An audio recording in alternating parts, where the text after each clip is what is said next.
और कौरवों के गुरु थे, उन्हें धनुर्विद्या का ज्ञान देते थे। एक दिन एकलव्य, जो कि एक गरीब शूद्र परिवार से थे, द्रोणाचार्य के पास गए और बोले कि गुरुदेव, मुझे भी धनुर्विद्या का ज्ञान प्राप्त करना है। आपसे अनुरोध है कि मुझे भी आपका शिष्य बनाकर धनुर्विद्या का ज्ञान प्रदान करें। किंतु द्रोणाचार्य ने एकलव्य को अपनी विवशता बताई और कहा कि वे किसी और गुरु से शिक्षा प्राप्त कर लें। यह सुनकर एकलव्य वहां से चले गए।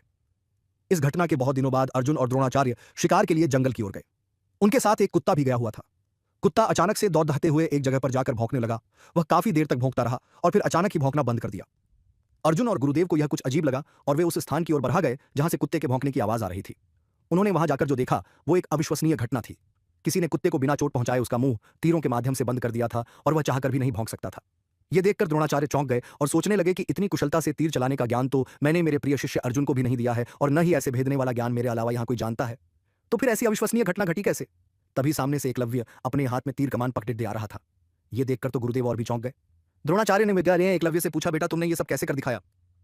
तब एकलव्य ने कहा, गुरुदेव, मैंने यहाँ आपकी मूर्ति बनाई है और रोज इसकी वंदना करने के पश्चात मैं इसके समकक्ष कटिडिधा अभ्यास किया करता हूं और इसी अभ्यास के चलते मैं आज आपके सामने धनुष पकड़ धरने के लायक बना हूं।